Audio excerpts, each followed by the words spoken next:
बड़ी खबर नाइजीरिया से आ रही है, जहां पर 3 दिन के दौरे पर नाइजीरिया पहुंचे प्रधानमंत्री नरेंद्र मोदी। अबुजा एयरपोर्ट पर पीएम मोदी का भव्य स्वागत किया गया। नाइजीरिया के पीएम ने स्वागत किया, जिसकी तस्वीर आपको दिखा रहे हैं। 17 साल बाद जयशंकर साहब जब चाइना और अमेरिका में थे तो उन्होंने इनवाइट किया ऐसे लोगों को और कहा कि आप आएं और आके मिलें और उनसे इंगेज करें। So this is what they did. So मैं जब इसको देखता हूँ तो मैं पीएम का नाइजीरिया दौरा हुआ है। किसी प्रधानमंत्री का पहला और 17 साल बाद ये नाइजीरिया दौरा।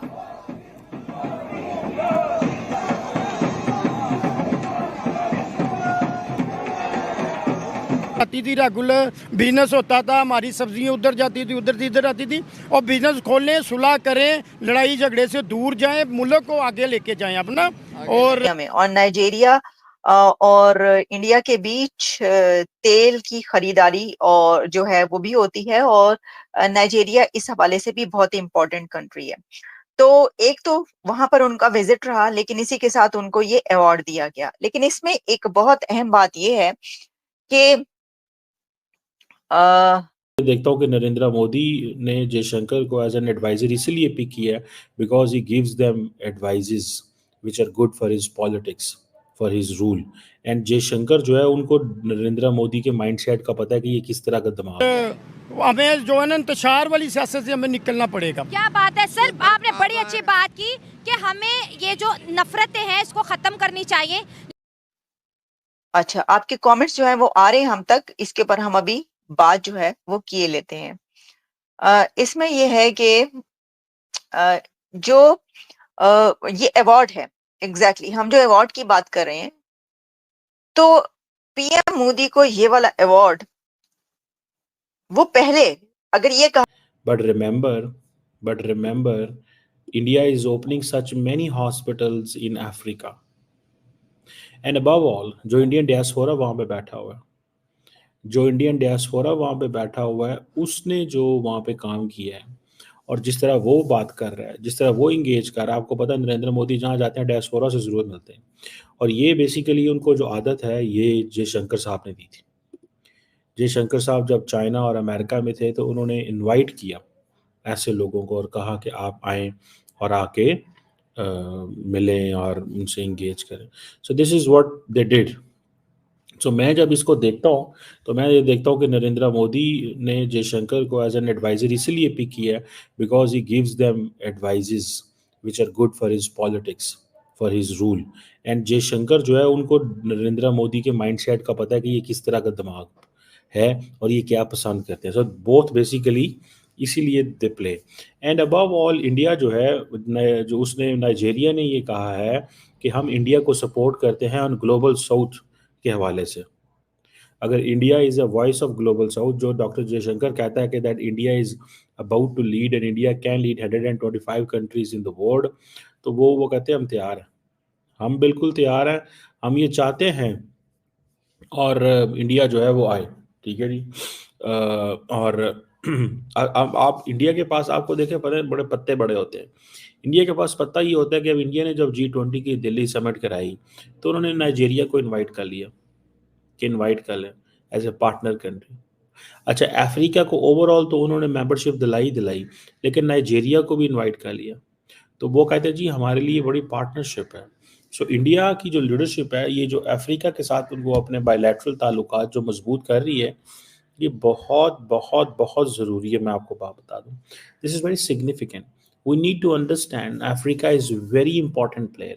लेकिन हमारा ये है कि हम समझते हैं कि सिर्फ सफ़ेद चमड़ी वाले जो लोग हैं ना, उन्हीं के साथ हमें बात करनी है, उन्हीं के साथ इंगेज करना है, उन्हीं के साथ काम करना है। This is what we think.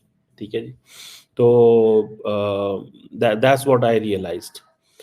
जो मुझे अभी तक की समझ आती है, मुझे तो यही समझ आती है कि हम समझते हैं कि शायद ये के हैं ब्राजील G20 समिट अटेंड करने के लिए, लेकिन इससे पहले वो नाइजीरिया होकर गए हैं, नाइजीरिया और घाना। और जो नाइजीरिया वहां पर उसका जो ये सिग्निफिकेंट विजिट रहा, एक तो ये कि बड़ी तादाद में वहां पे डायस्पोरा मौजूद है इंडिया का, और इसी के साथ डजन्स ऑफ, बल्कि ये कहना चाहिए हंड्रेड्स ऑफ इंडिया की कंपनीज जो हैं वो नाइजीरिया में काम करती हैं। बहुत बड़ी इन्वेस्टमेंट है नाइजीरिया में, और नाइजीरिया और इंडिया के बीच तेल की खरीदारी और जो है वो भी होती है, और नाइजीरिया इस हवाले से भी बहुत इम्पोर्टेंट कंट्री है। तो एक तो वहां पर उनका विजिट रहा, लेकिन इसी के साथ उनको ये अवार्ड दिया गया। लेकिन इसमें एक बहुत अहम बात ये है कि अच्छा, आपके कमेंट्स जो है वो आ रहे हैं हम तक, इसके पर हम अभी बात जो है वो किए लेते हैं। इसमें ये है कि जो ये अवार्ड है, एग्जैक्टली हम जो अवार्ड की बात कर रहे हैं, तो पीएम मोदी को ये वाला अवार्ड वो पहले, अगर ये कहा जाए कि prime minister Narendra Modi is the first leader in this world के जिनको ये अवार्ड दिया गया, तो वो गलत इसलिए नहीं होगा कि इससे पहले सिर्फ एक पर्सनालिटी को ये अवार्ड दिया गया है, और वो एक पॉलिटिकल लीडर, हम उनको नहीं कह सकते, क्वीन एलिजाबेथ को ये अवार्ड दिया गया 1969 में। और 1969 के बाद ये अवार्ड अगर किसी को नाइजीरिया की तरफ से दिया गया है तो वो भारत के वजीर आजम नरेंद्र मोदी। तो देखिए, ये कोई छोटी बात नहीं है। जैसे मैंने कहा कि पॉलिटिकल लीडर जो इस दौर का, इस एरा, या ये देखें ना 1969 तो बहुत दूर की बात है, अब अगर किसी को दिया गया है तो वो भारतीय वजीर आजम है। वरना तो देखिए ना, अगर आप ये भी कह सकते हैं कि देखिए अमेरिका के सदर को मिल सकता था, बरतानिया के प्राइम मिनिस्टर को मिल सकता था, इजराइल के नेतन्याहू को मिल सकता था, बहुत मतलब काफी कंट्रीज हैं जिनमें से इस्लामिक कंट्री मोहम्मद बिन सलमान को मिल सकता था।